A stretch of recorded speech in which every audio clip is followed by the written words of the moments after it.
Yeah, Okay, I'm ready. sure. I'll tell you that. Oh, yeah. Okay, we will start our 2025 or 2026 budget workshop. Good morning.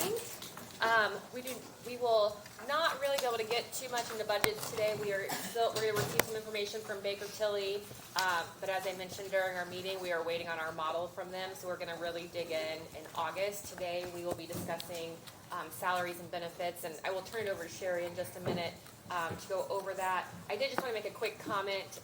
Moving forward, at least including today in our budget workshops, after the council has discussed a matter and before we vote on it, we will open it up for public comment from elected officials and department heads. So there will be a time today if you would like to have comment or discussion on that. Again, we value what you have to say, so please just save it for that time. All right, Councilwoman Ritchie. Good morning. John Reiner and I are, along with Jennifer, part of the budget committee, and I just wanted to sort of set the stage for what we hope to accomplish today. As Jennifer said, Baker Tilly is going to start the meeting in a moment to talk about the status of the model, comment on when we might see that, and talk about various estimates of wheel tax. And then we're going to take it on as a council to discuss as many things as we can today, knowing that lots of decisions will have to be deferred until that model comes in and we get a sense for truly what the guardrails are for our budget posture and what we have to work with. Having said that, I will just say we will go through what Amber's going to be involved in presenting what a 2.4 increase would be, talk a little bit more about minimums and midpoints, and then we're going to talk about some other categories: seasonal, holiday, part-time, overtime, and some other benefits that the employees have. So I think each of these discussions is going to be fruitful, and I'm hopeful it will help us be even more efficient when we get to our August 12th meeting. But having said that, I think, Susan, if you want to go ahead and take it away and give us what you have today. Okay, thank you. Thanks.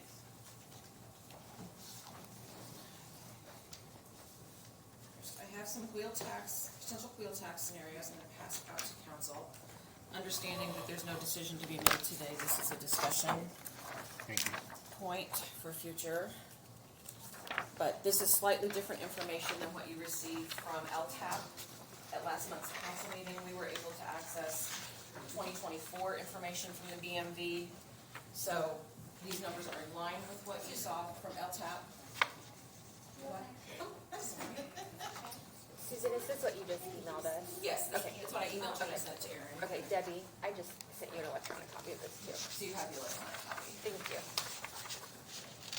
So there are different stipulations of how a unit can adopt and enact wheel tax.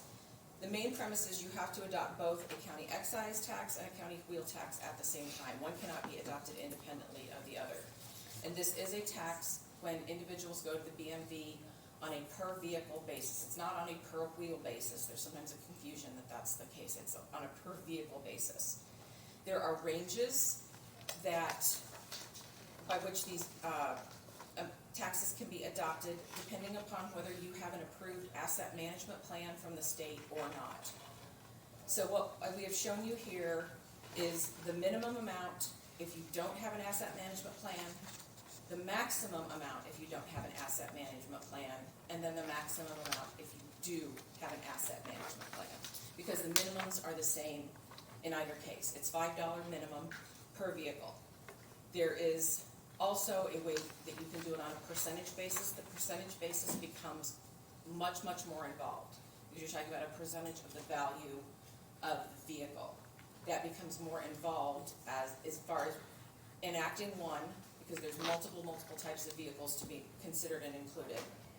So we've given you these estimates by a flat tax, a flat amount. So the minimum amount being $5 or $7.50 per vehicle for the excise surtax, or $5 a vehicle for the county wheel tax. Under that scenario, we would estimate that the county-wide revenue would be $596,952. I'm on page 1 currently of the document. That would then be, there's a small fee charged by the BMV for the processing of this revenue before it's dispensed back to the unit. So that after that fee, the estimate would be $584,489. The next page 2 then shows, based upon these minimum amounts, what the distribution would look like to the municipal units within, based upon census population data. So each municipal has its, based upon 2020 census, it's distributed based upon 60% by population and 40% by road miles in each area. And we were able to access the road mileage information as well as of 2023. So the 60% per population is the first block kind of to the left. So roughly that means that 60%, $350,000 of it would be allocated based upon population, and then the remaining 40%, which is about almost $234,000, would be allocated based upon road mileage. So any population not specifically in the boundaries of a municipality is considered county population.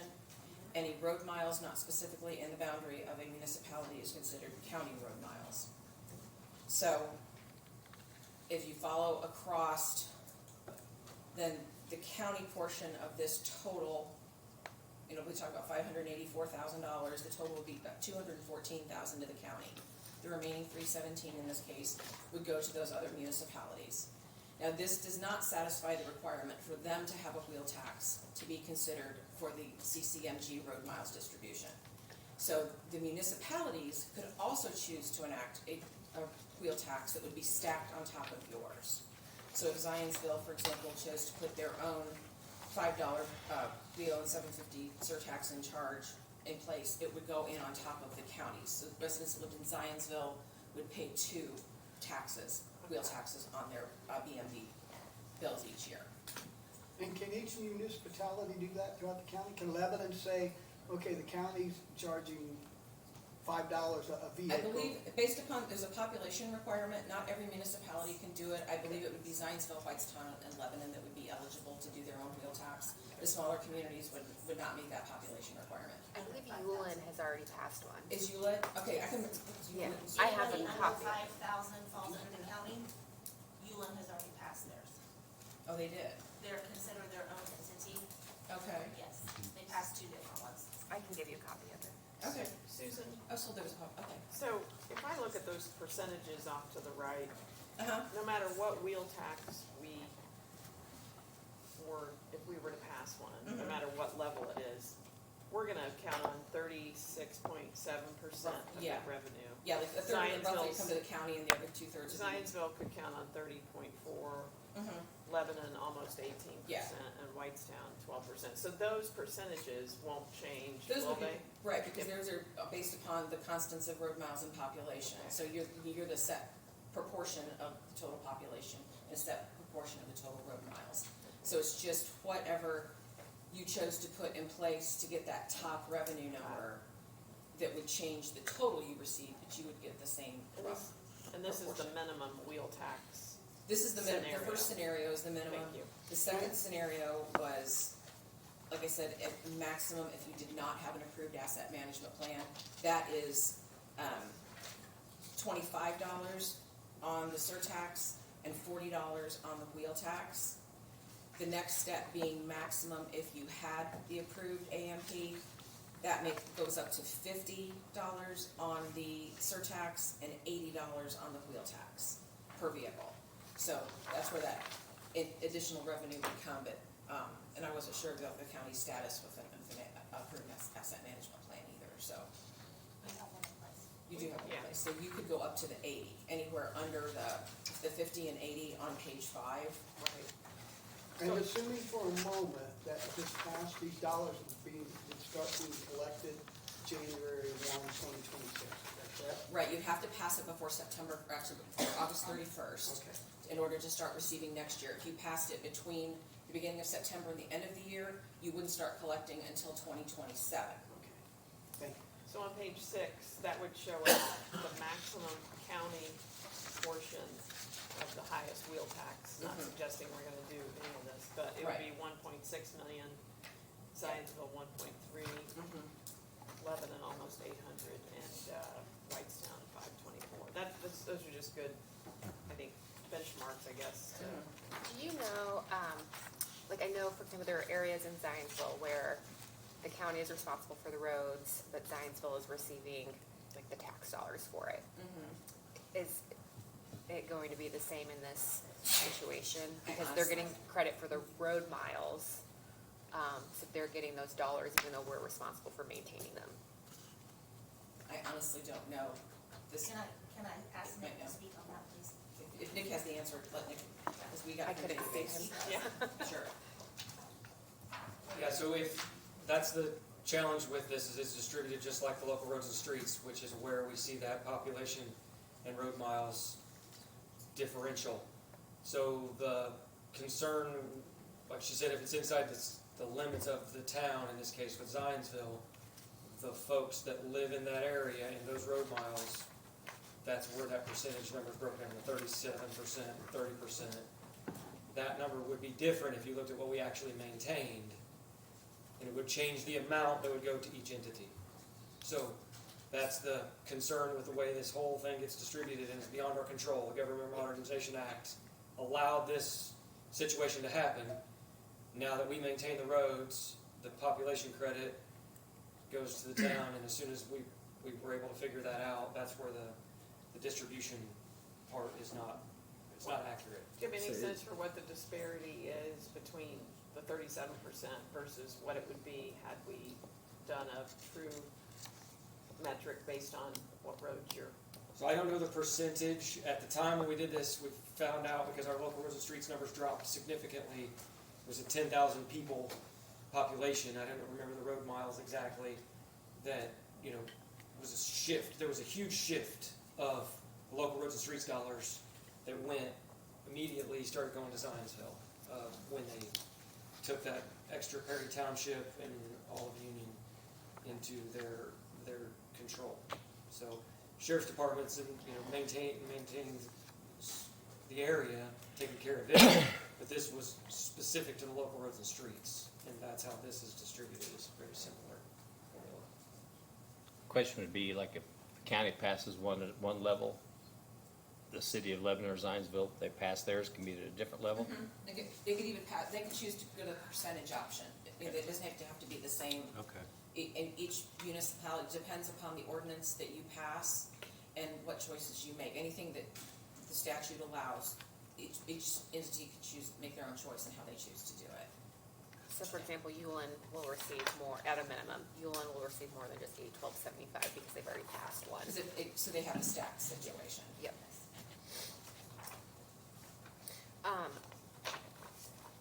We had a meeting yesterday with Nick and Brian Colton about our bonds Okay. and what we're gonna do next. Are we gonna renew them?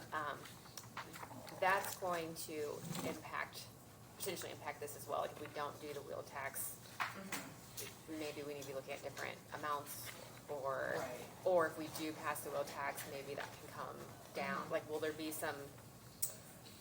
Do we need to consider these together, the bond and the tax? I think so, because if you're saying that what you decide to do with the bond depends on what you choose to do with the wheel tax, you have to just, look at how much you're considering bonding, what would that amount of revenue be compared to what would you need to put in place wheel tax wise to receive the same amount of revenue, or what would you be comfortable putting in place to reduce what you need to bond, and looking then at the costs of, there's costs associated with issuing debt, obviously, other than just interest.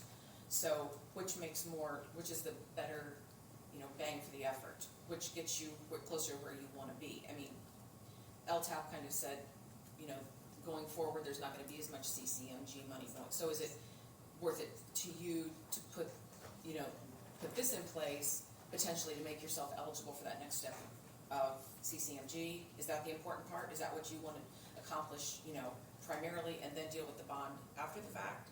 So there's a number of ways you could look at this or determine what made the most sense for the situation. And it's more than likely that, I think historically we've received 1.5 million from CCMG. Like, realistically, we're not going to receive That's- that moving I think forward that's what she said, because yeah. the amount of money in that pot is just, it's been reduced Mhm. significantly, Mhm. so. Yeah, so you, because there's the first pot that, everybody has access to still, then that second road miles pot that you have to have the wheel tax in place for. Which, I think in her graphic, 50-some counties already have that, and 18 or 20 municipalities already have it. I'm sure more municipalities are gonna put that in place, so you're, dividing it up across more units each step. So if we're maintaining Zionsville roads, why could we not get that money since we're maintaining them? As You new, probably have to have MOUs set up in order to. yeah, It's based off of population and road mileage, not who's actually taking care of it. You can Yeah. set up an MOU with Zionsville for them to pay, where that we get a percentage of it. If that's what you want to do.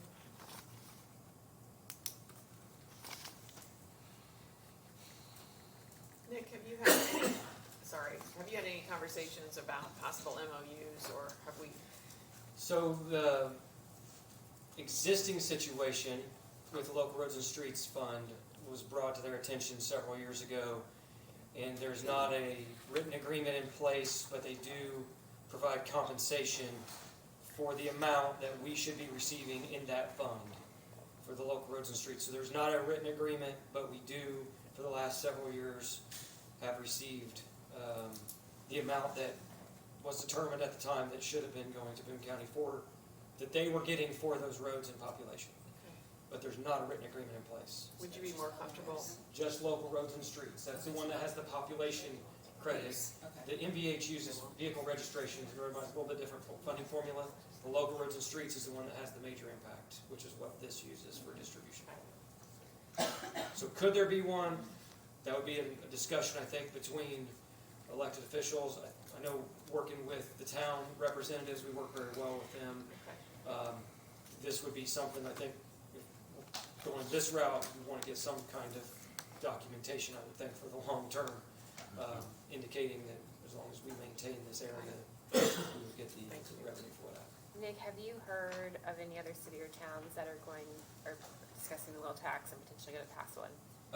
Since the last presentation that Jennifer gave, I did hear from town of Whitestown representative just asking what the county was planning to do, and I said, hey, there was a presentation, here's the presentation that was given. Beyond that, there's been no additional conversation. Wanted to see kind of what the feeling was going forward. I didn't want to, hey, it's happening if, it wasn't happening, but also didn't want to say nothing, and if it was happening, because it will have an impact on them as well. If the county does it, we would be eligible for that other distribution, and those 3 towns or cities would have to do it also for them to be eligible for their distribution. So it would be an additional conversation. I think it would be nice to keep everybody in the loop. When I spoke to Whitestown a couple weeks ago, Whitestown had not decided yet. Zionsville was not, because they had a water utility issue that they needed to get up off the ground and didn't think they could do both. I think, for this council moving forward, I think it's gonna be important that we kind of know what the other cities and towns are doing because of the stacking, issue that can happen. You'll only have Zionsville and Whitestown, as a lot of the other ones are under the 5,000 population that falls under. It's really Lebanon, Whitestown, Zionsville, right? The 3 of them. Yep. Plus Ulen. Yeah. Little unit. Susan, do you have anything else on the wheel tax that you want to discuss? No, I did not. That was, you got your basic information, like you said, roughly whatever the amount, get you to that, you'll get 30% under the current model. If the council doesn't have other questions on wheel tax, can we pivot to the model, which I know you're gonna tell me that it's Sure. not ready, but maybe we can talk about the process that we see coming and what we as a council plan on doing. Okay, sure. I wish I had a model to bring to you today. Trust me, since the beginning of June, I wish I had a model to take to people because it's a huge thing. Right. Now, the state isn't giving us any more information, so they're, behind the scenes doing whatever they're working on.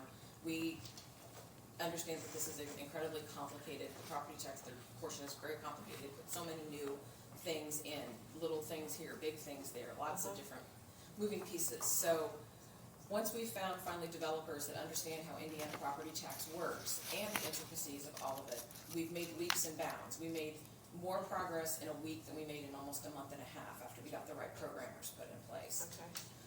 Granted, I am not in those weekly, daily update meetings. I just get what I hear from the partners, the principals that tell us it's in process. That's Every what it week I costs me hear to close, operate. every week I hear close. Last week I was on a call with the person, the main point person, and she anticipated by the Yes. 25th of July, we would be ready to run the About first full analysis on a county. Okay. That's 2 weeks-ish. Today's the 15th, so 10 days. Now, since then, I don't know, that was 7 days ago, so I don't know what's happened in those 7 days for sure. You know, at the same time, your county is also in the process of getting net assessed values together. So, you know, there's a lot of different places where this information could come in. Sure. We anticipate, unfortunately, because of, again, the big lift this year, most counties are not gonna meet the August 1st deadline. I don't know where your information is, I'm not making assumptions on Boone County by any chance, I just know what we've talked to other counties, what they're seeing, what they're saying. They don't think that they're gonna be ready quite at August 1st. So, right now, I think the advice we would say is, basically, in the draft of the CFP that we gave you, nothing has changed substantially from there. All we still have is the information, the preliminary information that came from legislative services. We don't have lit estimates yet. Lit estimates are supposed to be around August 15th. So that's another biggie that we always kind of wait on here, is to see what happens with lit. At this point, I would consider the revenue estimates you have the worst case scenario. Okay. Within the next 15 to 40 days, we're gonna be able to tighten a lot of this up. And maybe you can do more. You can have your list of must-haves and your list of maybes, and your list of, you definitely can't do this right now. So if you can at least get your we must-haves within the revenue boundaries that you've been given right now, that's probably the best way to address as your budgets are coming in, like, you know, as we talked, we don't have your budgets yet either. Department heads are in the process of preparing those. So until we can really get your first step budgets and compare those to the revenues that we have set up now, we can't give you any idea of, you know, in budgets in balance, budgets out of balance, how much you may need to cut, where you're standing. You know, at the end of 24, in your general fund, your operating balance was 74%. Right. So you have some leeway there for some one-time projects, but, you know, operating, we always, our standard is you try to get your day-to-day operating equivalent to your receipts, at least.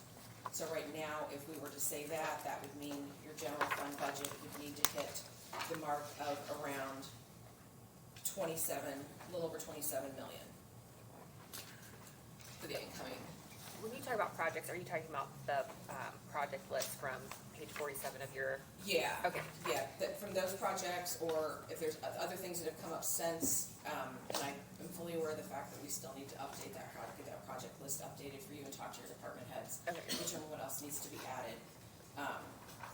So that's another part of this information that needs to be pulled in. Because is it possible to say, like, I would need more details before there's an in-depth discussion about this, but is it possible to say these projects are gonna have to hold off until 2028 so we can get there? It's possible. Okay. That is possible, depending upon the size or what your future funding potential is going to be for some of them. It depends, you know, what are your future opportunities under the new lit scenario? What are, how can you maybe, you know, rearrange some things to make that work for you better? How could you maybe use lit to balance out any increases in property tax, or not make them as impactful as they may be otherwise? So there's a lot of considerations that you would have going forward, but I understand that all comes down to just determining what your loss is gonna look like. Okay. I have another, As far as additional circuit breaker. sorry, I have another question. Like the Sure. bridge projects that are gonna be funded by grant, that's not grant funds, federal grant funds. We don't necessarily need to worry about. I mean, if you think, and I know that there's a multitude of issues with the federal grant projects, but if you have some pegged for that, then yes, you would likely not, unless there's a match. Right, and Because- most of them are matches generally. Okay. So, Do we know, like the 4.1 million, is that what our match is? Nick, maybe you can comment on that. Is that what our match is, or that's what we were gonna receive for the federal grant, or This is a it half and half? List. It's on the list. Bridge projects, federal grant funds. Just was given that, this was the whole project or a match. I would have to look and see specifically, we have so many of them. Okay, There's a variety of projects going. Typically on a bridge, we're paying 20% of the cost, and the federal dollars are picking up 80%. It's likely to be the federal amount. We don't typically have $4 million worth of expenses in 1 year on local dollars. And a lot of We wouldn't do that with those, bond funds or Cume Bridge even had together, so okay, that's likely federal funds, but I don't know if that's a portion. okay. and a lot of those projects have already started. Um, I mean, those are projects that are probably 2 and 3 years in the works, so they're already going. the K2M, sorry, Susan, the K2M master plan, do we know anything about that? Maintenance on that? No, I don't. Okay. K2 and K2M. master plans for Key Bank, isn't it? Hello? Scott, do you know if the K, K2M master plan, is that the Key Bank? Yeah, so if there's a contract, that amount that's in there, I think there's 100,000 left, could be encumbered for 2026. so we're not spending 2 million on that this year and almost 1.5? It was not appropriated for $2 million, no. Right. Okay, so we can update, does that change this list then if we're, I think that's for the 10 years though, wasn't it? This only went out at the This was time for 5. We would basically add 29 on here, update if things have changed or been added for 27, 28, 29. okay, so for 25, 26, 27, like, we can significantly reduce those amounts in that column, each column? Potentially, I mean, we weren't given capital plans, that's why we're gonna have to come back and individually talk to your department heads. Okay, And get that information, so unless they wanna go ahead and send it to Debbie, and then we can do it without the interview process or the updates. Just follow questions.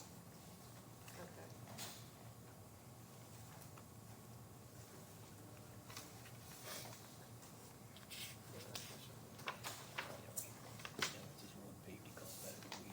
So I guess, going back to the model and just talking about the process here for the council, and Debbie, I wanna get your thoughts here, but, let's assume the model's done on the 25th of July. I was envisioning that John and Jennifer and I and Debbie and you would have a call about walking through that model, what's it look like for Boone County? And then we would then, determine and process that call into some kind of directive to the rest of the council and department heads to say, here's the stance that we have going into our liaison meetings. And Debbie, does that sound reasonable in terms of how we push this out?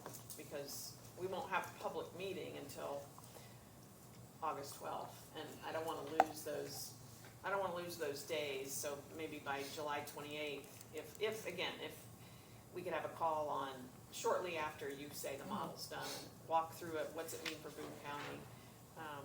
And again, I'm asking, I'll start with Debbie, does that sound reasonable that we take from that call the directives that we need to give to the budget liaisons and the, I mean, it's gonna be too late for the budget liaison meetings, because we'll already have our Form 1s back. You won't have the workbook on the 28th, so I don't know what that means for you. Right. If you have the model, that's good, but if you don't have our workbook to match the model, I don't know how. Right, because then we're still talking about this potential Right. revenue, but we don't know against what Right. potential expenses. So Absolutely. we still can't track that out of balance. right, But I'm thinking right before the meeting is gonna be your soonest, that we could even have that information. yeah, so Yeah. then, okay, and again, just talking out loud, and I wanna get questions surfaced so we can at least formulate a plan. So if that's the case, then would we use August 12th as our, here's the run-through, guys and gals, as to what it's looking like, and then we try to do phone calls and in-person meetings with our department heads to say, guys, I know the Form 1s have already been submitted, but now that we've got more final numbers, we can have intelligent conversations, just, I mean, I think at that point, you're already in budget workshop, so Yeah. that's when those discussions happen. yeah, because I mean, if that point, they've already put Right. together a budget, they've already given you their Yeah. preliminary budgets. Right, and there's no changing outside of a public meeting at that point. Right. Yeah, so that's really, CNAPs aren't due till the first. I don't even know if they'll be done by the 12th. that's what I was saying, yeah, that's, So I because don't know it's that you'll such have a, those numbers as well. yeah, so we're gonna just have to hopefully rely on what we can pull from Right. our model, so we can get the final. I mean, cause if you're still seeing growth in net assessed value, Right. that likely is gonna indicate these numbers from LSA may not be as impactful. These are still definitely sitting there as a worst case scenario. Okay. You may see more circuit breaker, but not $750,000 more in your general fund circuit breaker. You currently have relatively low circuit breaker as a county, and you're not using PTRC to supplement it or any of those things. So yours would be a pretty true picture of what your net assessed value continues to look like. So as we talked about, it's going to be that adding of new net assessed value, not just increasing the value on your current, it's going to make the difference. So if there's still homes actively being built, if you've got things coming off of TIF and the full AVs coming back into the system, things like that are gonna add to your to your gross assessed value and then ultimately your net assessed value and put you in a better position than just saying everything's gonna decline. You know, Right. knowing what we know about Boone County, we tend to believe it's not going to decline, but how much is it going to stall would be maybe the most critical question. Are you The gonna, circuit breakers could be a little different this year due to the deduction changes that Yeah. they've made. yeah, Most of them are, the over 65 and the veterans, so I don't know that we'll see a big change in circuit breaker, Okay. but we could see a tad bit. I don't know it'll make much difference. yeah, right, because it depends on what where you're starting at your net assessment, because there's an additional $300 credit Right. on homestead properties, and so, yeah, right. Take that to the bank. 300 up to 10%, so, Up to 10%, those people so, yeah. in $1 million houses are really looking for that $300. Really? It's, but, So- great, it's gonna make a difference to some people, that's not fair to say, it's gonna make a difference to some So people. for clarity for the council then, it looks like we, along with every other county, are gonna have to literally do the work in the budget sessions instead of our normal liaison meetings, which I was hopeful we could do, but it just doesn't sound like that's gonna be meaningful or impactful because of the timelines that we have in front of Other us. than Is that- using your liaison meetings, I think, to potentially establish priorities, Okay. I think that's the most, what are the things that we have to address, that need to be the top concerns? Because I think that was the intention behind some of this legislation, was instead of having councils just say, okay, we're gonna approve everything, they're wanting to put the impetus back on local government, the local councils, the local boards, to really think about what they're spending and whether or not they wanna enact X tax to support this function. Does the community need it? Does the community want it?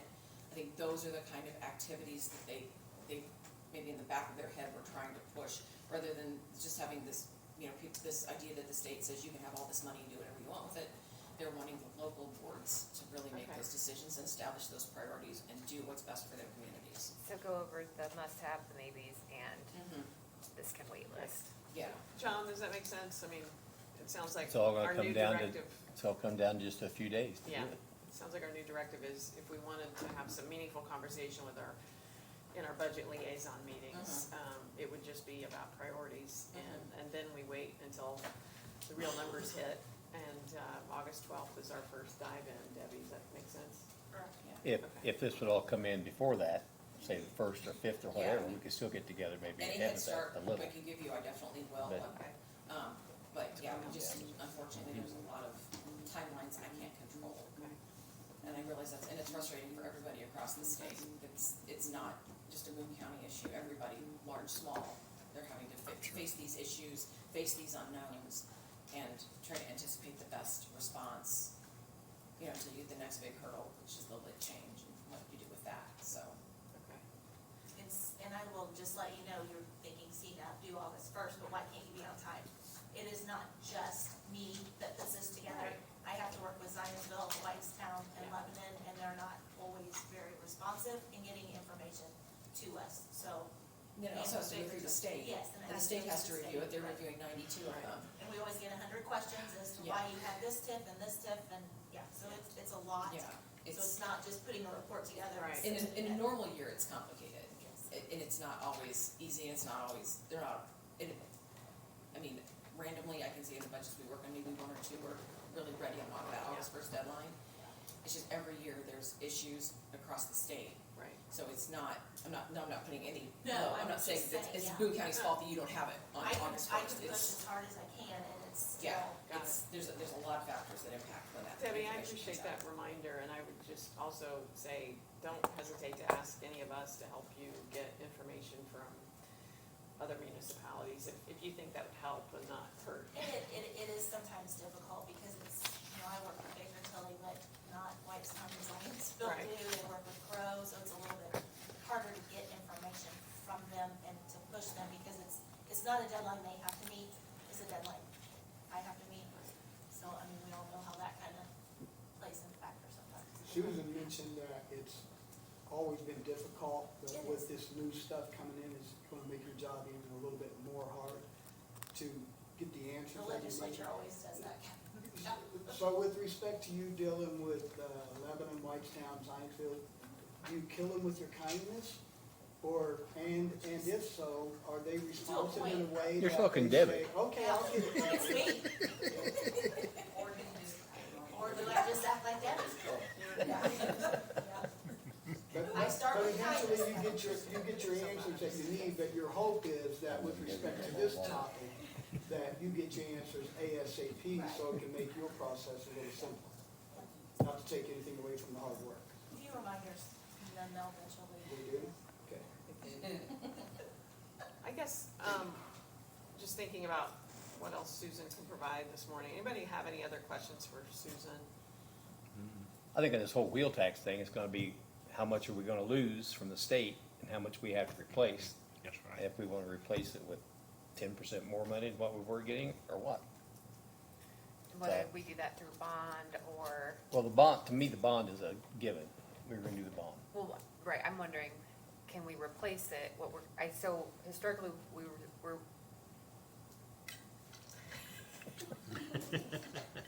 sorry, we've received 1.5 million. We're pretty sure we're not gonna get that anymore. Yep. So do we replace that with the bond?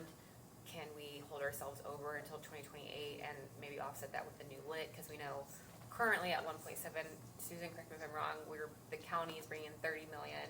If we were to do that max at 1.2, it'd be 60 million. Our budget is nowhere near 60 million. So, When we passed the bond, though, it was for, I won't say not special, but for above and beyond what we were normally doing, right? I mean, we've done more bridges and done some more projects than what we would normally do in our normal budget. So to me, the bond needs to continue to keep that up. right, But if we're gonna be $1 million short from getting money from the state, we need to replace that with the wheel tax. or Well- is it possible to make up a difference either with a combination of the bond and the new lit in Yeah, but 2028? if we use the bond for just our normal highway use, then you're not getting anything above extra what we were doing before. Well, I think, and again, I mean, I think, to your point, we just gotta look at all the levers that we have available to us, and once we get some numbers to determine whether or not we can wait till 2028, for example, that will help inform our decisions about the wheel tax and whether it has to happen. Is that, I mean, I don't think it's a given that we are passing a wheel tax, and I don't mind saying that publicly. To me, You think it's a given? yeah, in other words, be able to get the community crossing grants that we won't get if we don't have a wheel tax. To me, it's a given that we've gotta make up that difference with the wheel tax and maybe above that sum to do more projects. But what if we have, and again, we don't need to go too far deep yet, because we don't know what we're dealing with, but what if we have enough cushion to get us to 2028 and we don't have a permanent, You mean like out of general? Or, I mean out of the reserves and, yeah. the bonding, and then we get to 2028 and we have a different means by which we can solve that problem. Debbie, I don't know if you have some thoughts on this, or, I wasn't on the call yesterday with Brian Colton. Are we talking the ABC bonds? Are we talking a new bond? Are we talking, I don't know. Your ABC bonds are getting ready. Yes, First I one's know they're maturing, at the so end of the year, right? rolling, Is yeah. that what you guys are talking about renewing, or is it a new bond? We're still exploring that. We're gonna meet next Tuesday to kind of like dig in because it all impacts what we do. what we do with wheel tax, what's gonna happen with county general, what will happen with the new tax in 2028 will impact all of that, so we're gonna meet next Tuesday. I just wonder if there's a way, instead of having to pass a wheel tax, cause it doesn't sound like we're gonna get the 1.5 anyway, we're gonna have to figure out how to supplement that somehow. Is there a way to supplement that?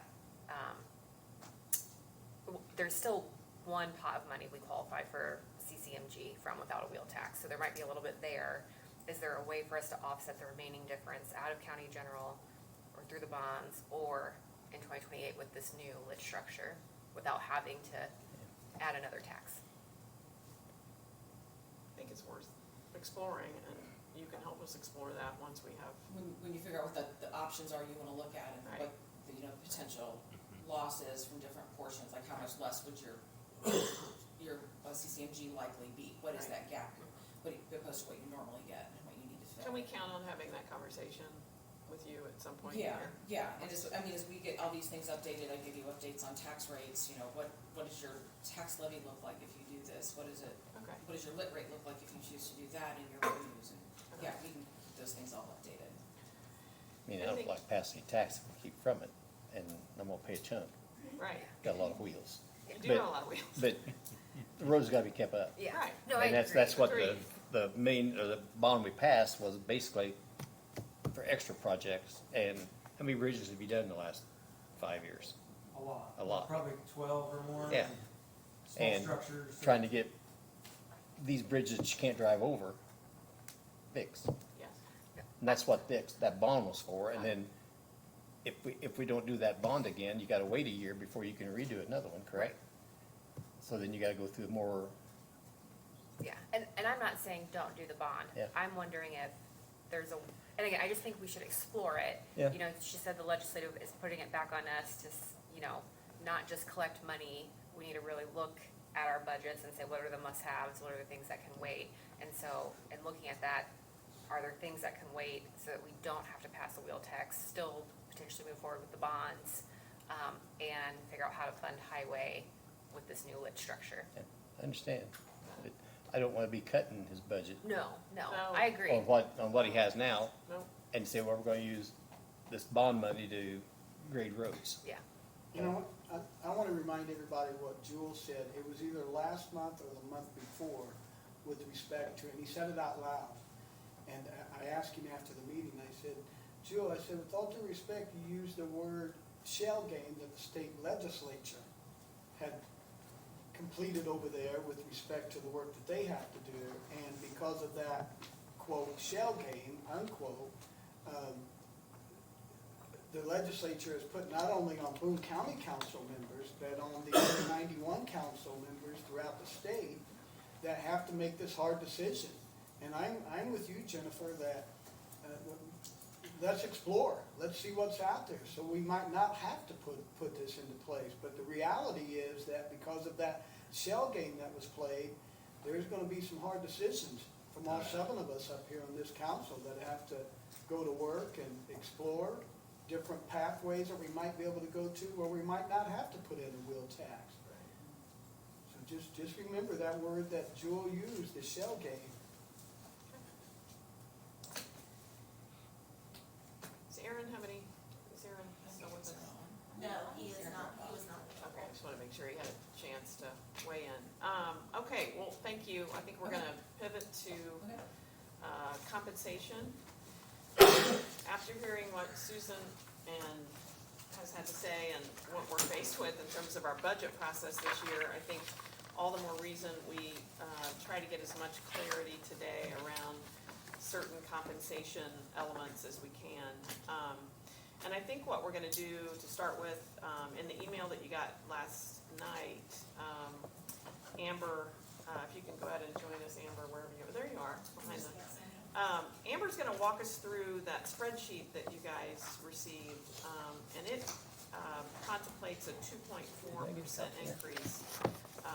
And we can go a little bit further with that once Amber dives in. So if you guys can call that up, if you, I know some of you printed it.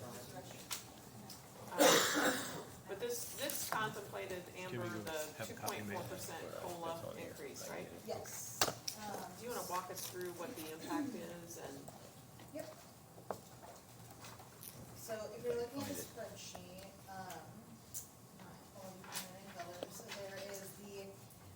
that's just the 2.4% COLA, so that's just gonna show a 2.4 increase on all current funded positions.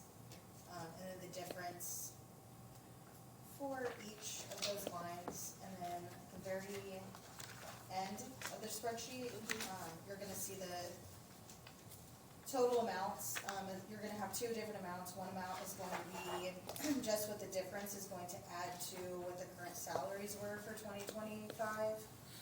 And then below that is gonna be the total funding amount that's needed to get the 2.4%. So that's 528, 528,000. Yes, for the 2.4% increases. Okay. The next section over is if we were to get the positions that are not funded to minimum, plus the 2.4%. This is where it's like a little different broken out here. So you've got the minimum section and then the midpoint section. So both of those are gonna reflect the positions that are not to minimum, positions that are not to midpoint, what those amounts are with the 2.4%. And then at the bottom of those, it's gonna have the 43,715. But that's in addition to the very far right column, so that that very far right column is 2.4% on positions that are already funded above midpoint. And then the very bottom line breaks out exactly how much would need budgeted in total for all three scenarios. So the 2.4, the minimum plus 2.4 on top of everyone, and then the midpoint plus 2.4 on top of everyone. Okay. So okay.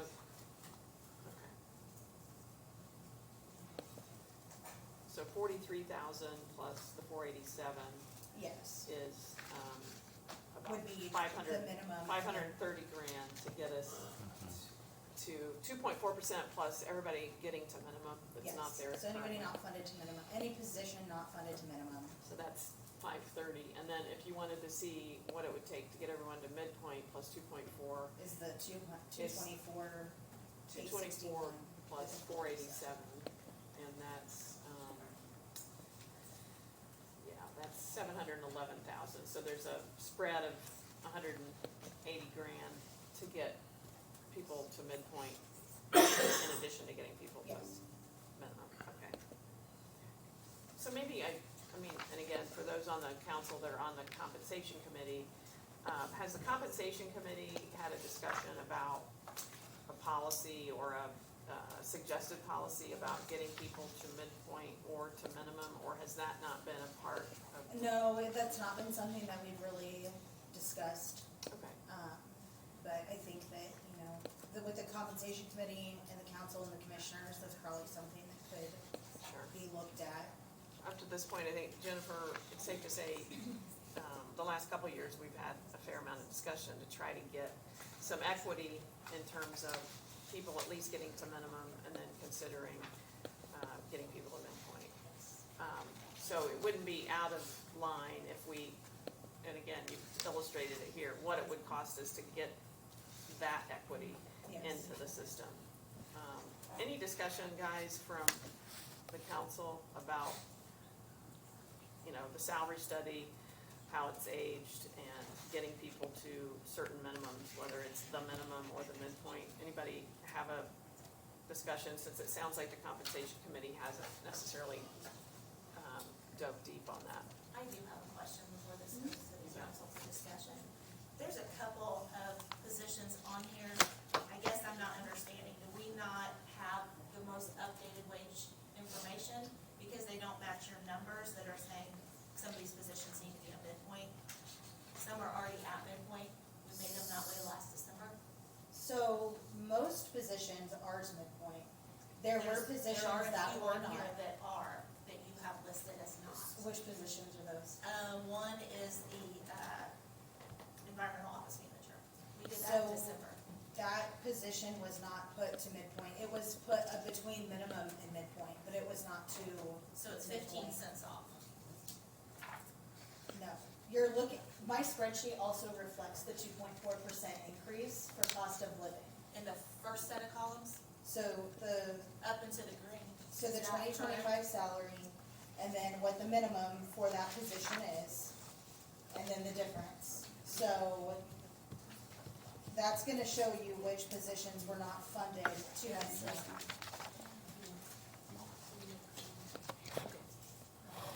And then so minimum and then midpoint.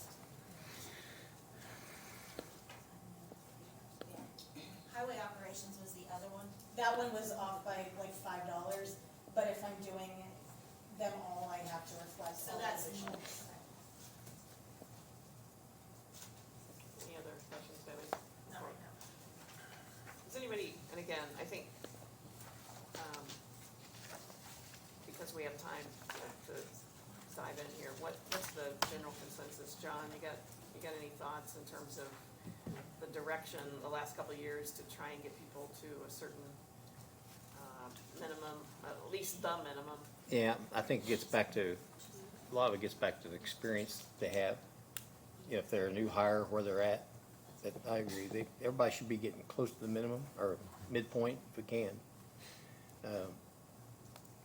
It just, So one I thing, don't know. just speaking as human resources is, and really like as council and department heads and elected officials, what you're funded to does not mean that that's what you're gonna make, right? So like the line that I am in, I am not making what that line is. I am making what is required by FLSA to be an exempt employee. So it is up to the department head or the elected official to determine that. But with this, it's like funding, because you may have somebody in here, like area plan director, as an example. If we don't have those positions funded for a skill set that we want to come in here, we're not gonna get somebody in here, right? So that's where the discretion to be made by that department head or elected official. So for example, area plan, I'm trying to find that real quick. The salary ordinance for that is currently 90,000, but that doesn't mean that like when they find someone, that person would make 90,000. It just gives them the flexibility to pay up to 90,000. Okay. May I make this different as, like, I will open it up for, at the end? yes, Okay. yeah, and I'm not sure if we're voting on anything, but I will, Right, yeah, right. thank you.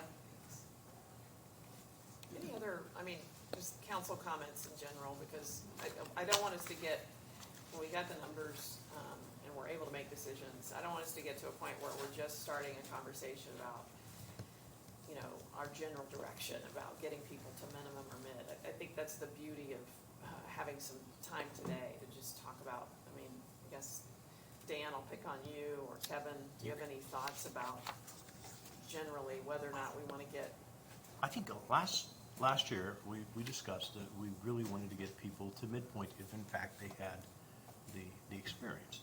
And I think that should continue to be our objective, of course, depending on how our money is. sure, but that would then, embedded in your statement is, we ought to at least get people to minimum. Yes, absolutely.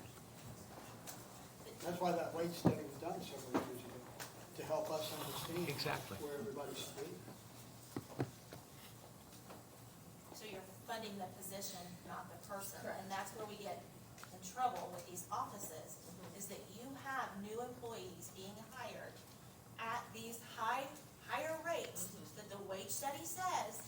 And I have people in my office, recorder's office, clerk's office, that have been here 20, 25 years, and these new people are coming in and making what the wage study says. I'm gonna ask you Because- to just wait just a minute to comment on it when everyone else does. Thank you.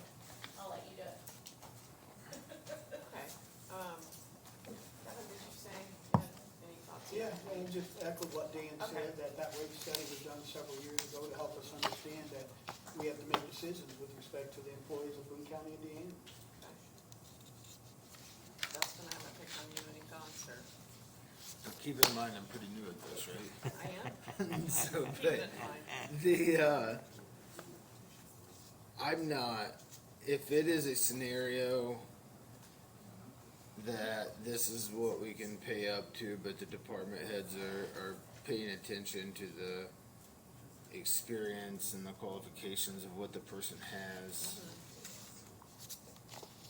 I'm not totally opposed of it, but I think as a voter in Boone County and we elected the department heads to be there, they should have the jurisdiction on Right. what their people make, right? And I don't think we're taking any autonomy away, we're just talking about funding the positions at, a minimum or a midpoint level, that we're all comfortable with that generally. But you're right, I mean, it's up to Yeah, the I mean, department head. It's kinda like we voted them to do their job, let them do it, Yeah. right? Yeah. But I mean, on a flip side, I know the APC office, we've been a good while without a Right, director, and some of the applicants that we have previously had for what we were offering them was not, like, we didn't get what we needed, okay. right? Having said that, I guess I just wanna make sure to direct everyone to the memo that you also got alongside the spreadsheet in the email yesterday, and that was from Amber, just describing the, internal equity gap,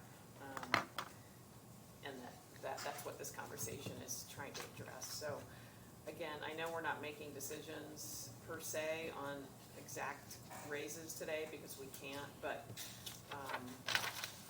I'd like to take this conversation into August to say, it sounds like, the council is amenable to getting people to not only the minimum, but to the midpoint, to help address this, internal equity gap that's built, because it builds in any organization if we don't, pay attention to it, so, I'm gonna open, Yes, if please. council's done Yeah. discussing, I'm gonna open it for comment from public official, or elected officials Thank you, and Amber. department heads to comment on this minimum, and midpoint funding discussion.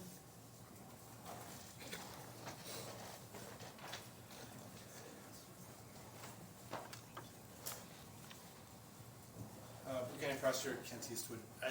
My question really goes to this process. Do the elected officials know, or department heads know, if, like, you guys, we always hear, there are people that are identified as being under min or not at mid. Do the elected officials, department heads know that's, if it's their people? No. My So that's my, cause like, I don't know if I have anyone that's under min We or. have 9 litigation Debbie, paralegals, did you know? one second, please. My understanding is most of them are, I think, elected officials, Well, that's what, I mean. but I would, I would like to, because you guys talk about this a lot, but we don't know who these people are. It's never been identified. Hey, it's Kent, you're fine, so you don't need, all your people are at the mid or mid. Amber, do you wanna speak to that? Yeah. Because I think, Because there might be a reason, like for the example is, I might have people under the mid got it, that I just hired someone straight out of undergrad, okay. so. can I ask a question though, real quick of you before Amber speaks on this? I guess, what is the concern then, like, again, we're just funding the line, you still have complete, like, No, authority to pay that person? I just wanna know, Okay, I mean, okay. I just wanna know because Okay. then there are ways that I can address it Sure. with, because over the years, I've been able to address funding, like salary issues without coming to the council and asking for more money. Yeah, Because there's ways you can address that when when someone leaves, right? And for instance, I had someone recently leave, I hired in a new person. I did not hire that new person in at that amount. Right. I think I left off like $2,500. Yeah. Now, I did tell this person, okay, your initial salary is gonna be X, right? And then come January 1st, if all things are good, your salary is gonna be X plus 2,500, because that's how much I held back. So, but there are also ways you can do this as people leave, that you hold the money back, then the next year, we don't, we spread that money out, or when we do have the ability to do, the salary, the salaries where we have the discretionary part, you're able to address inequities within your office. Now, I'm a much larger office, that's much easier for me to do than say an office the size of WO, right? Got it. Much smaller office. But I will say, there are ways we can address this over time without additional money. So thank you. no, hold on. And I think that's like, I think that's what we're trying to accomplish, is that it's funded to an amount where you could pay someone less, and then if you wanna do like a 3 or 6 month like review and increase it, like you already have that there, you don't have to come back to us mid-year to do that. it's, understand. yeah. I just wanna know, like, I if think we're speaking the same language. Some of you are, but I just don't know if it's on my office, I'm But curious. I wanna hear. So there are litigation paralegals on there, but I wanna touch on that. So, my aging of the salary ordinance essentially, is based off of the titles, which is what I have to base it off of, for you. So, looking at it that way, where I know that there are people in your office that may be titled differently on the ordinance versus what their actual position is. I think that's something that I've also talked with Debbie about, us getting that fixed before December to have like, you know, so you have a better scope, right? So every clerk deputy does not have the same job. So like Lisa and I have been working on that, for retitling, so. And I always turn that information in, like when I turn in my thing to the auditor's office, they're titled litigation paralegal. If there's a separate title that they also go by, I put that in there, and on the sheet, it actually has I put the salary range for that position to show, so Debbie We can just see. don't get, So I mean, like- I can share that, I mean, I can share that very Okay. easily, so. But to your original question, I'm interested, Amber, in whether it would make sense for each absolutely. department head or elected officer to have a list of the Of employees and who's, positions that are and not, yeah. put Yeah. the salary I have no issue with min, that. I mid, mean, max. So, obviously, think we know I'm coming in at a. no, I know. So Yeah, is that at a something we post-time, could do? so- And Debbie, is that, I mean, that would make some sense, wouldn't it? I just wanna get your, That's a chicken. yeah. But I I mean, mean, I would, would every, I've advocated with her predecessor that, you know, we should meet and go over, make sure Okay. that you clearly understand what ours is, because my experience is some paperwork, you know, there are times when paperwork doesn't truly reflect really what it is sometimes, or it's misunderstood. It's Okay. probably a better word, it's misunderstood. So, you know, she's got information that she's sharing with you. And Okay. no offense, I don't know what's being shared, so if it's truly correct, because she has no reason to question it. right, But okay. so I'm not trying to poo-poo any of this. You're not. And I just want to, We're having a conversation. yeah, no, I just want to make sure that you guys have the correct information, and so I don't know Thank what you're getting. Okay. And I don't know if there's anyone that you guys consider, you know, where on my salaries that you don't think they should be. Now, I have issues with my salaries, and I want to address those going forward over the years and develop a plan to address them. You know, a long-term solution. Yeah. But that's not, this is addressed Okay. in this budget cycle over today, so. I will say, I think a majority, if we're just talking about the minimum, majority of the ones below minimum are elected officials, And so that's that'd be really helpful, I think, to a lot of us back here, because we're going, who's below Okay. min? You know, who's below, because we don't know. Well, and you aged that amount, it's only $42,000 to get everyone to the minimum, is that right? With a 2.4% COLA. So it is small, but then the midpoint becomes another discussion. And so Thank we you. just wanna know, we just wanna know, like, hey, I mean, Debbie O could be not paying our people what you guys think, she needs to know that, Got it. you know, so thank you. Who's next? Okay, so what I was gonna say is I agree with Kent 100%, like, we have, in our salary, or in our compensation committee, we did talk about, we always talk to getting to the mid, let's get to the mid and move on. Okay. Like, because I feel like we spend so much time, they're not at the mid. Sometimes, so I used this as an excuse, or as a statement yesterday, sometimes I get frustrated and I might be like, well, Debbie makes more than me. You know what? I didn't run for Debbie's position, I ran for my position. Like, when we're bringing people in, or X, Y, and Z, the mid people, it's what it is. Like, life's not fair. It's not. You can't make your bills, go get a second job. Like, there's a lot of perks to working for the county. So, I mean, I think we need to, now, that being said, one thing I do wanna bring up is, and I talked to Jennifer about this the other day, is all of my deputy clerks are listed as deputy clerks, and this is exactly what Kent said, is kind of, when you go through the description, it just looks like, in theory, they're they're doing paperwork. But when you contact other counties, we are one of the very few counties actually, all mail comes to us for any court. And a lot of it from prosecutor's office, because they send it to us in there. But we open everything, we stamp everything, we make the entry into the computer. I mean, we take it to the court. In all other counties, that is a court reporter's position. They have people up in their court staff that do that. That's, you guys are gonna love that being a reporter. So I'll put my fingers over here. So, I know, literally.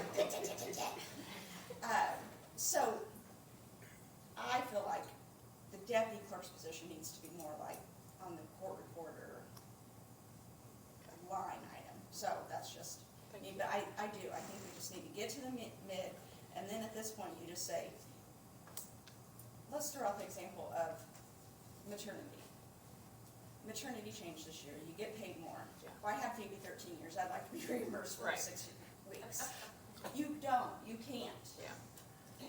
Like, Well, if to your your, kid's 21, you wanna be reimbursed for that?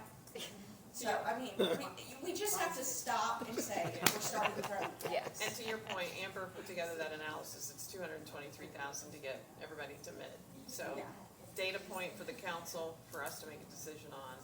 I think it's At great. some point. And you Thank were working with Amber on looking at your job descriptions again, right, to see if I they, actually summarized a bunch of them, okay, Okay, so that they're way. I've updated. received about 10 separate emails. okay. Yes. Great. And so will you let us know if those need to be, if they're gonna be Yes. graded or benchmarked Yes. differently? So we've started Okay. looking at those, I mean, I don't know if I can stick with it, but we've started looking at the positions and job descriptions. And it kinda goes back to the point of her deputies, right, like they are all doing different jobs. And they'll be, they're cross-trained too, that's how she runs her office, right, so, but looking at their essential job duties in order to really truly do that, everything just kinda has to align. And so that's what our goal is this year. Thank you. great.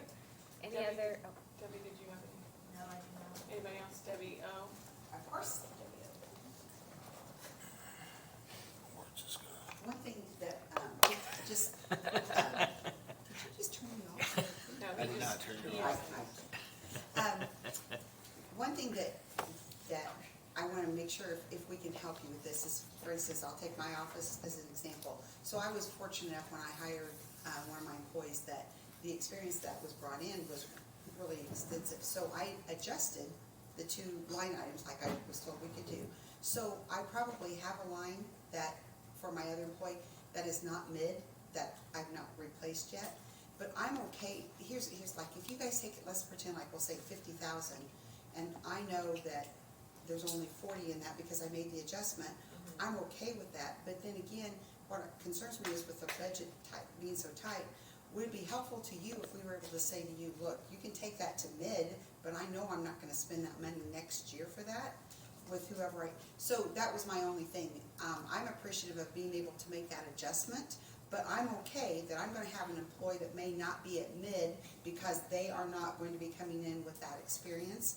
They're gonna be new, and then the next year, you know, we could look at that. So I'm not trying to make this more complicated, but just something for you to think about, that I think a goal is great, but obviously if you're looking at the funding portion of it, putting a bunch of employees maybe in that position that would not be making that much money might, if we can help you with that, Right. I think we should let you know that too. none of Does- your, oh, sorry. Does that make sense? Yeah, and Okay. just so you know, none of yours are showing below minimum or midpoint. Okay, perfect, okay, good. I'll make sure they know that too. Thank you. Anybody else? Andrea?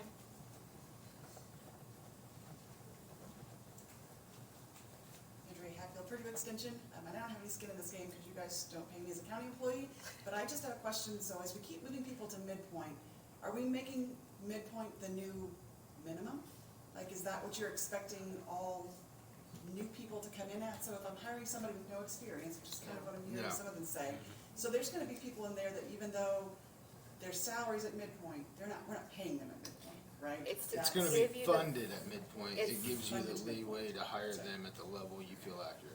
And then as we keep funding and bringing people up to the midpoint, are we ever increasing that maximum or getting people that have been here for years and years and they're just getting cost of living increases? So that, I just hope we just have some discretion still within our own departments to make that happen and reward those people who have been loyal and have been here for so many years and have all that Right. experience that somehow that there's a way that we can still, I don't think we're work with taking that. that away from you at all. So, I think you okay. still have the autonomy that you did yesterday okay, in this, Thank you, Sharon. in this discussion.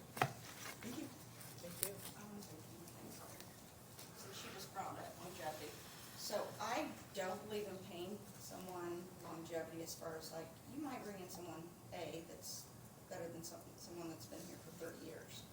But the commitment level does count, and I would like, as maybe a proposal, to maybe start at 10 years and then maybe 20 years and 30 years or something, and offer like, okay, at 10 years, we give them a bonus of $1,000 as saying thank you for the count. Now, that being said, maybe before we start budget, maybe I say to you, hey, good news, guys, you have nobody in my office that's probably gonna get 10 years for anytime soon. Maybe a good way to start the conversation. So I'm clear, no, but there's, but You'd like us to consider yes, more the like even if compensation. each one of us said to, Debbie, Fill in. just to go 10 years, what do you think? You have 4 people, so that's, 4 out of the 5. okay. Deb, what do you, I've one, been there, it's been 40 years, and then, yeah, and Dell's older than myself, so. We can, but we don't pay, like, we just say, what, like, Emmy Dell's been here 20 years or whatever, and so she would get the like, So you'd like for, something. I think we need to offer a thank you, because we are coming in, I will say, I feel like, new employees, we are coming in good, we're coming in great. yeah, Um, and did you want to say something? I would just say Amber's listening, she may want to speak, and everybody that's on the compensation committee, that's on the council, needs to just hear what she said and take it back to the compensation committee for consideration. It sounds like a great thing for the compensation committee to start We've working on. talked about, Yes. doing like plaques and Okay. things like that, but yeah, the that's. plaques for low, That are would like, be- hey, wait, you need it 90 days in my Okay. office, I'm gonna offer. Hey, and gold star, maybe 6 months and you might get a plaque. So, Okay. yeah, but we have discussed it in the All right. compensation committee. Not the specific. Anybody else on this particular subject? If not, okay, there's Nick. Come on up. I just want to say thank you for getting the highway to midpoint. It's made it where we've been able to keep our people for the last few years. So I'm not sure if we have any that are currently under.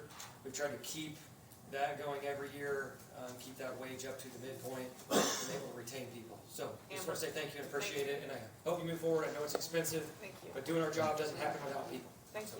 And Amber can tell you where you are.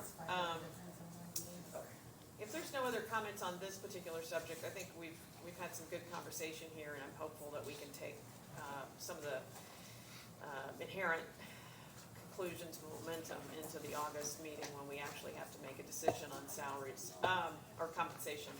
Amber, I want to have you come back up and just briefly talk about the proposed changes being considered by the commissioners to the HSA realm. Yes, so currently we don't have a policy in place for HSA or Wellbridge. That's something that Debbie and I kind of worked on together, to set up, and also with the compensation committee. Yeah. But kind of set up, what does that look like? Because, it's dependent on funding, it's dependent on, having the voice of what people want, but it also is dependent on her office as what's easiest for them, especially when we start those HSA dollars at the beginning of the year. When the pay periods overlap and they're trying to handle the taxes and all of that, and W-2s. So, currently, the proposal, for HSA is just whatever amount is decided. We would like to no longer, do the wellness program, and just do a tiered HSA for employees. So employee and then employee plus would have two different amounts. Doing 50% of that up front, and then I believe, Debbie, because the first pay in the new year has both dates, so the second pay is when the 50% would happen, so then over the next 24 pay periods, it's broken up Okay. into even amounts. So then there's that, and then currently with Wellbridge, what you guys decided last year was with anybody who got a procedure done at Wellbridge, we would give $1,000 into their HSA. So we currently we wanna put a policy around that, and we wanna change that to where if it's 100% covered by the plan, or you've hit your deductible, you get a $500 HSA, and then if it's something that does cost you out of pocket, is the 1,000. Okay. And this you read to the commissioners as a, just Yesterday, a first just says, reading? yes, opening conversation. Okay. Yeah, well, the other part on the Wellbridge, Go ahead. is currently federal law requires, all plans to offer female contraceptive and sterilizations at 100% covered by the insurance plans. So we wanna be able to offer that to males. It is less invasive and is, less costly. Okay. And so if they go to Wellbridge to have that done, then the county will reimburse them that procedure amount. We just can't waive the deductible since we're on a high deductible health plan. Stay right where you are. Any questions from the council on that? Again, just more of an overview of what's happening on the HSA front. Oh my. I think I wanted to then move into any issues around job titles and classifications versus the salary study. I mean, you and I have talked about it. Yeah. I may pick on Kent to come up and just talk about if we can get some of these issues resolved. I think his department has deputy prosecutors and litigation paralegals lumped together. Can we talk about that? Maybe get that resolved? Thanks, Amber. This is something Debbie and I have had discussions about, intent to fix last couple of years. We just had some other issues related to budgets that we just put off. So yeah, our litigation paralegal, we actually pay, that line pays 3 different style positions. And I will say, when I turn in my budget, like last year when I turned my budget in, or my salaries to you, it clearly listed them, yeah, under the litigation paralegal line, but it clearly listed what their real role was, like victim advocate, child support caseworker, and then litigation paralegal. And it clearly put that on the form I turned into her, and it clearly labeled their salary ranges as the county said. So yeah, we do that. I would be hesitant to change the attorney one at this time, just because there's a lot going on with attorney salaries in the state of Indiana, and I need a lot of flexibility there. Indiana only has 40% of the attorneys needed in the state of Indiana. So having some flexibility to manage that, I would like to leave that there. I'm going to look to probably come back to you guys in the next year or so and change the attorney salary ranges, and come up with a plan of how to do that. So I have no problem changing that. We talked about doing that this year. We're still trying to fix one budget thing from last year, which we did yesterday.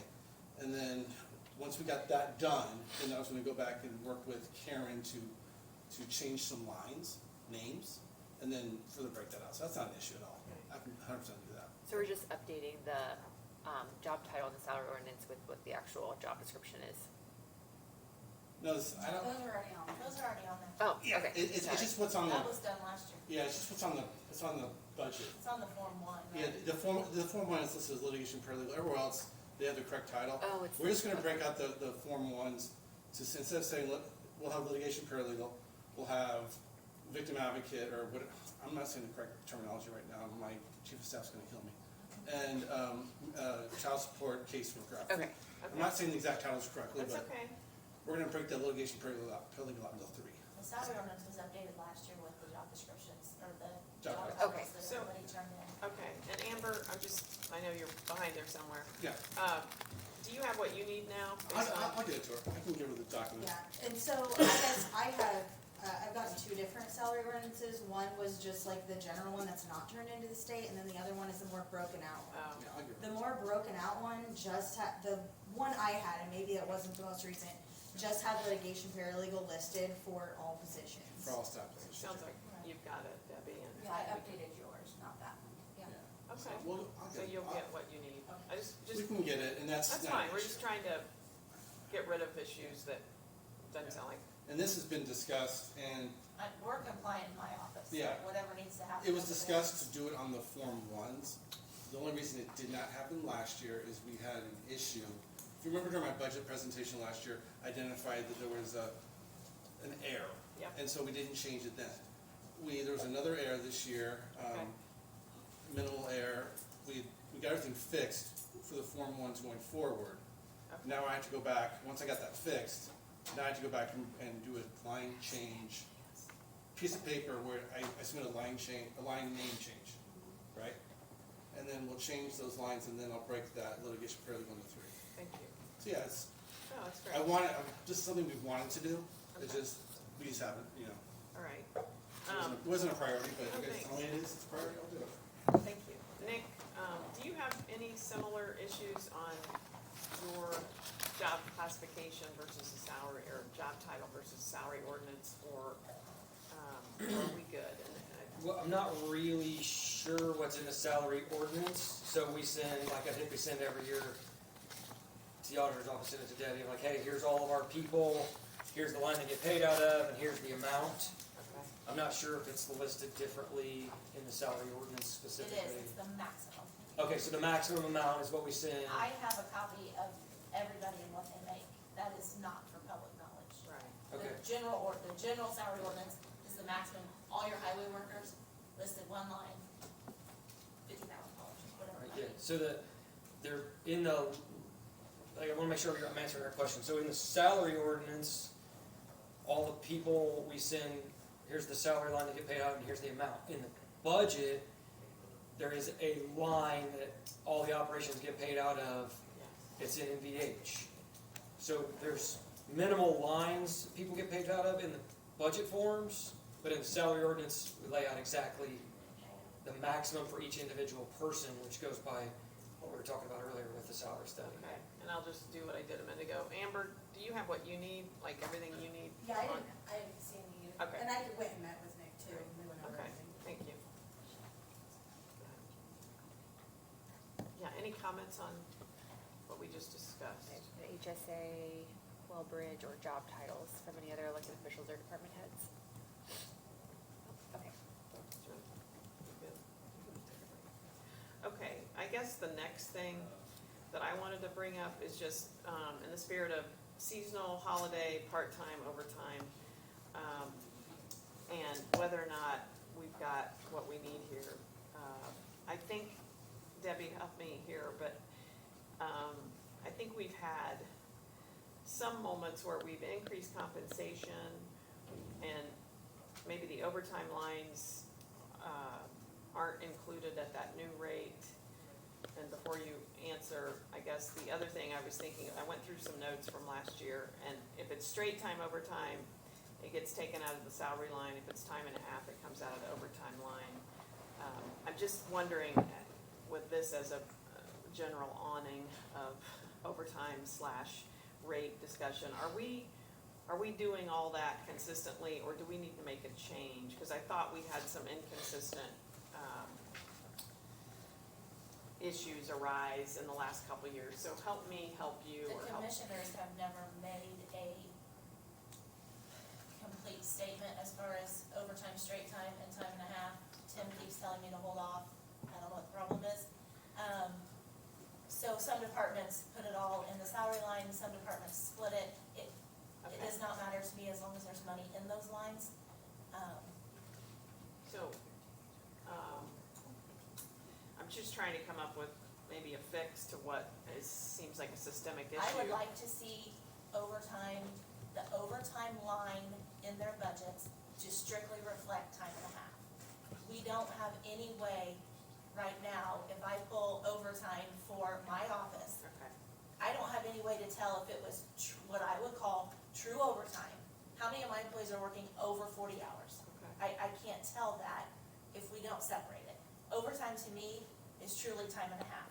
Anything over 40 hours, you're getting paid at a different rate out of a different line.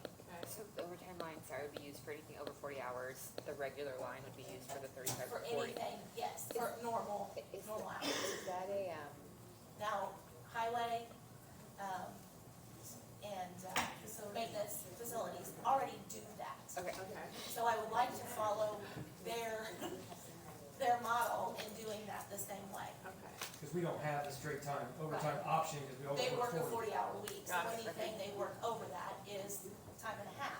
Okay, And I would like to be able to actually track time and a half. The sheriff's department also does that at a time and a half basis, Okay. so we can tell. Is okay. that I'm blanking on what it's called, timekeeping, is that a time clock issue? And, It has been, but I also have tried to get I also tried to get the commissioners to kind of make that statement as it's a policy. oh, okay. And I keep getting, not Okay. necessarily pushback, but I don't, It's been a dead conversation Yes. for a minute, I feel like. We did send out, well, prior to January, I think it was last year, because everybody in the office was still there, so. Okay. We did there was an email sent out, that, I think it was sent out from HR, but I think we I had think had so, discussions yes. about it. And so I had changed, I've always been over TCP, so I changed in TCP to where the, OT1 line now reflects over 40, and so any of the 5-hour flex, hours from 35 to 40 were in just their normal hours line. Okay. The problem is like Debbie said, when you have these 40-hour departments and they're set up one way, but then you have to have something in column OT1, right? So OT1 was showing over 35 to 40, and then OT2 was showing over 40. But when you have facilities and maintenance who don't have a 5-hour flex for OT1, so then we just moved everybody to OT1 over 40 and sent out an email and set it up that way. So I don't know moving forward what that looks like. I agree there needs to be something in place Okay. for the timekeeping. Let me ask you a question, is it, I don't wanna like sidestep anyone, do we need a policy, or do we just need to go through each Form 1 and say, I just need a blessing. from Make a somebody motion- to make say a- that that's how we're gonna do that moving forward. or do we just And make a budget it the motion right in way. each one and say, add the overtime line? Is that something we can just vote on? Most of the ones that budget overtime kind of stay under their overtime, so I don't know if it would really need an increase or not, Kent. No, I mean, we're fine, I mean, our office is fine with the way the overtime is done right now. Because you don't spend all of your overtime, so I don't really know who that overtime would affect. Okay, Well, I just, go ahead. Well, So- yes, it does affect you during fair. My only thought on needing a potential policy, and whether it's written by, with auditor and commissioners, right? Or council and commissioners, however it needs to happen, is that as members of the board switch out, or people switch out of their positions, is this gonna be another issue in a couple years, Okay. right? So, maybe we can at least just get the having full those roll. guidelines, I think. Okay, Debbie, maybe like you, me and Scott can sit down and like And I don't reignite know that that. it will take more money. Right. I honestly don't It's think it just will. moving It's it. just moving, I just, I just want to be able to track Yeah. true overtime. I'd like to get clarity, so, Maybe you, me and Scott can, And it also comes into play, and Dan can speak up, but when we have our insurance audit, our liability insurance audit for payroll, it does, and I can't pull that overtime numbers for them because it's actual, it's not actual. so we have more than one reason to, I mean, there's wanna get this multiple fixed. reasons, and I would just like to see it fixed, it's easier for reporting and funding. okay, so that's helpful. Seasonal holiday, is there, we sometimes tend to forget, to address the seasonal holiday and part-time rates and whether or not we're gonna do an increase, whether it's 2.4 or some other number. So it's just something we need to keep in mind and remember this year. And I understand we may not be able to comment on that right now because we're still waiting for our model, but I just don't want to forget it this year. Well, and I know the part-time was changed 2 years ago, I believe, so that it's a range Okay, from the 15 to 25, I believe. And then you have extra for additional for election day. But yeah, so I think there is a range, I don't know that you would need to look at okay, increasing, because they could come to you and say, I have a part-time person, they actually have more experience than my $15 an hour person, and you can use that. so Jennifer, what else do we need to do? I just wanna make I sure I think understand. maybe with seasonal and holiday, just as you're speaking to your liaisons, like talk to them about, because I don't think everyone has seasonal holiday No. employees, so talk to them, find out which ones they do, and get their feedback on what that rate is, and then we should probably connect with HR on that as well before August. Okay. I will put this in an email for everybody. Okay. Okay.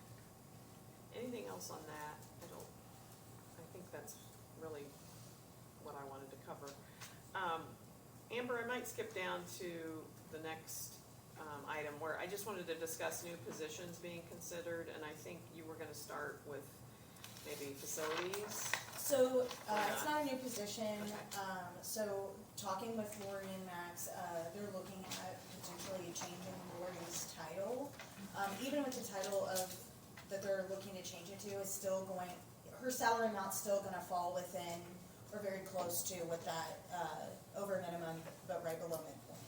So it's not gonna be a constraint on the budget. She has taken on a lot more responsibilities, as things have changed over the county over a few years, so, that, and then, I don't know if you wanna speak on your Yeah, part-time to full-time. Nick, you wanna talk about your department? Yeah, two items I talked to Sherry, because I saw this was on the agenda, we're gonna talk about positions. Didn't know if it was supposed to go with the budget time or the liaison, so that's an email to Jennifer, Aaron, and John about the two positions. One is changing a part-time position to a full-time position in the department.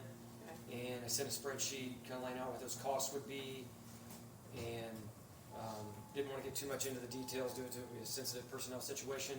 Sure. And if there's any additional questions, I would like to, handle those individually if at all possible. Okay. But it would be an additional expense. It is in general fund where that position is paid for.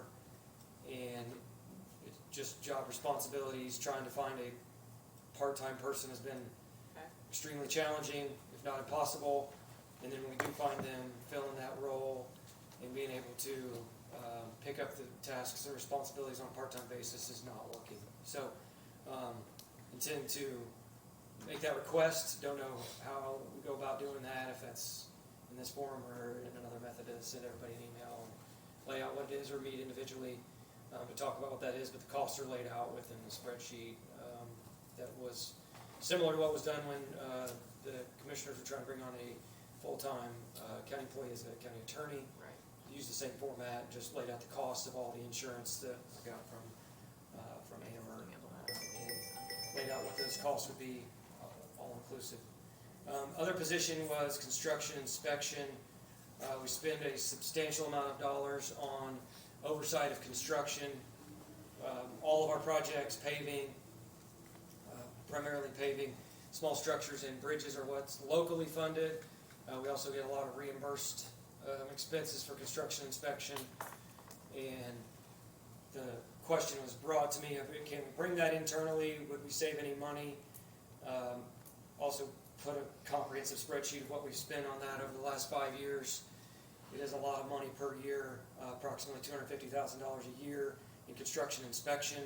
It's because we've done all these big projects, because we've had the influx of revenue for all the small structures and bridges, that we have spent those dollars. And laying out what those costs would be, we could see a cost savings over a period of time. But initially, there's not going to be an upfront cost savings because we would need to have, you obviously got to buy a computer, we have to buy vehicle to drive, all the expenses that go in with, the initial startup with testing equipment. That was all laid out in a spreadsheet that I also sent to them. So over time, there would be likely a cost savings. There's been a lot of back and forth of what would that person do when there isn't construction. We haven't seen a time where there isn't construction going on in the county in the last 5 years, because even if there's not a project actually under construction, there's permits that are being done and contractors that are working in right away. That construction inspection could also do that. Typically in the construction inspection field, in the private side, those folks come into the office and help with project development also, or inspection of culverts and working up next projects that will be coming. So we think that we could have a cost savings over a period of time, hiring our own construction inspection staff member. It would be a full-time. We would still need contract help because if the person was off, somebody still needs to be overseeing construction inspection. So there's not gonna be a cease of consultant assistance with construction inspection, but this would be someone that would be on full-time that would then manage any of our consultants that are doing construction inspection now as well. Thank you. I don't think we're gonna do anything with it today, but I just wanted to get it out there. I think your liaisons will cover this in the budget process as we go forward, so, Okay. thanks. Any Good. other, Those are the two main ones that I had, Okay. as far as personnel changes. Amber, were there any others? No, not that, he was the only one who responded in the morning. Okay. While you're at it, Amber, do you wanna talk a little bit about, I wanted to just discuss, some of the other benefits that the employees are getting, and specifically PERF, long-term disability, and maybe the life services EAP, if you could just give us a, Yep, so last year, you guys voted to cover long-term disability for all employees, all non-elected officials. And then also the life services EAP, which is for anyone in the household of your employees that they can use. The PERF was, Debbie, what year did It was two It's or been 3 two. years. This is Yeah. the second full year. Okay. So covering the 3% contribution for the employees that they're required to put in by the state, and then also the back end 11.2 or 4%. Debbie, do we know, and again, I doubt you have it on the tip of your tongue, but what the amount is annually that the county's putting in for that 3% roughly? Or is that something we can get? It is.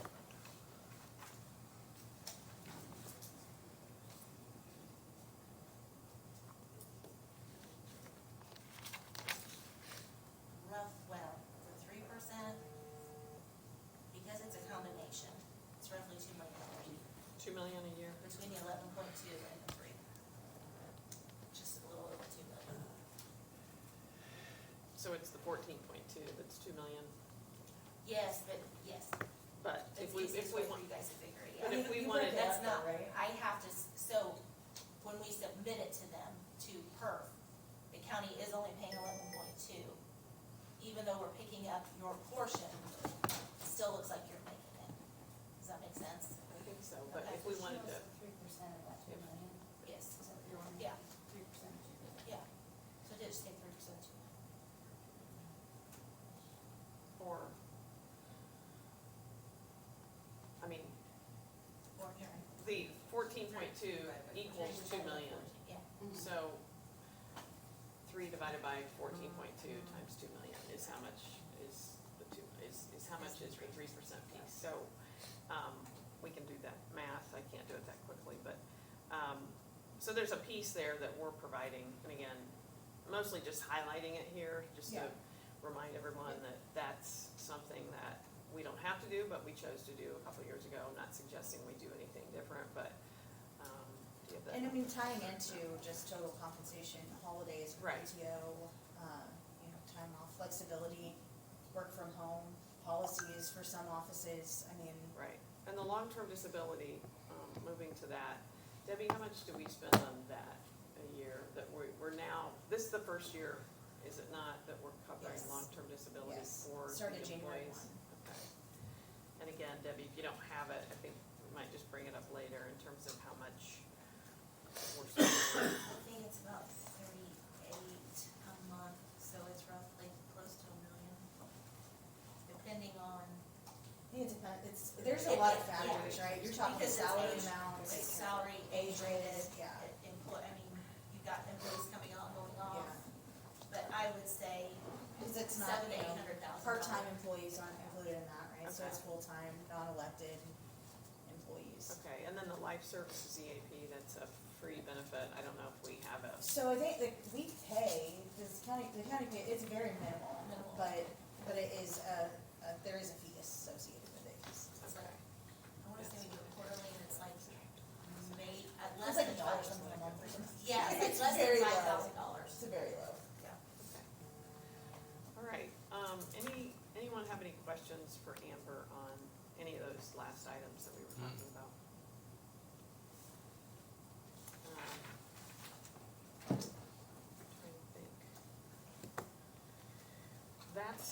That's all I had for today in terms of just, I guess, Jennifer, I'll look to you. Is there anything else that we can discuss and or decide going into August? I don't think so. I don't either. Yeah, because we're waiting on our model. I mean, this is a conversation we would have had when we discussed salaries anyway, so it's nice to kind of get that out of the way, have everyone thinking about that when you're meeting with your liaisons later this month. You know, remembering to ask those questions, not just as it relates to salaries or their projects, but like what are the must-haves, what are maybes, what can wait. So I think we're in the best position we can be right now, Yeah. given that we're still waiting for numbers. And I'll try to memorialize that in an email to everyone, just in terms of what can we do between now and the next meeting, as it relates to your liaison role. Anybody else have any other comments? Nick? I got a question.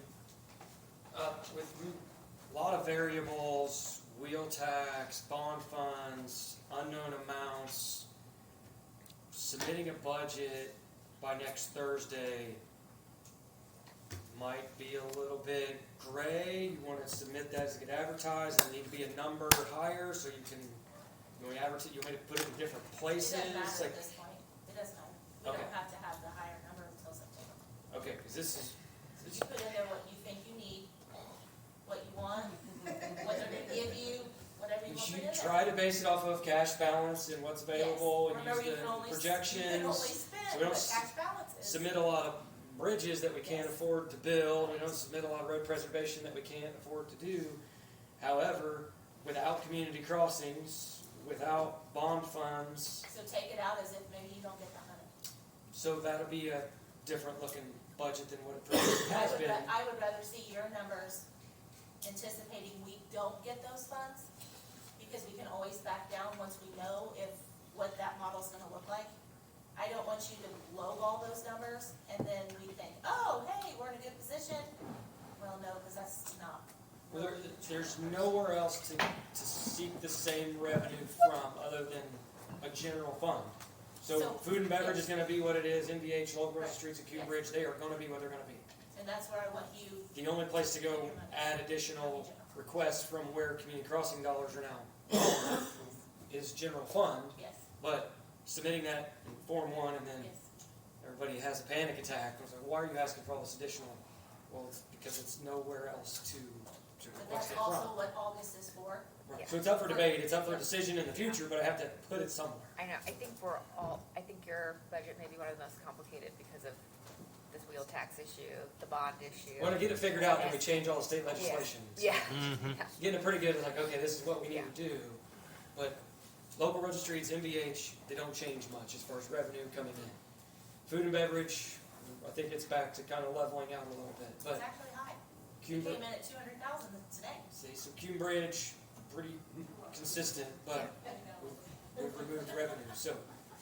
We'll work on the budget, try to get with the liaisons, and try to meet next week, but what gets submitted may look different than what ends up getting approved, so. I'd rather you go high. We can always go low until September. Okay, that was it. Thank you. I do have a question. Amber, did you provide the council with the suggested PTO policy that the compensation committee had talked about? Because that could impact some budget lines. No. Okay, Well- will you send that to them? Yeah, can I ask, and I don't mean this in any type of way, but when PTO, when you're looking at a salary line and you have Well, PTO. to pay people out. I mean, that's gonna. 'cause Oh, they're you're saying earning like a at- pot, like, Because okay. they're earning at different rates, so Yeah. those rates could change Yes. if, I think we that that go is with still that. in the very controversial stages of the It is. compensation but if you committee. could at least send it to them so they at least have what that could possibly look like Yeah. and the different rates, because if they go to this, we could be paying out PTO at a higher Well, rate than. depending on, so I'll just touch on it really quick if that's okay with you guys. Sure. So, it's been proposed to break out the accrual rates, more like how the state has them broken out, right? So like 0 to 1 years of service, 2 years, 3 to 4, 5, 6, 7 to 8, so on.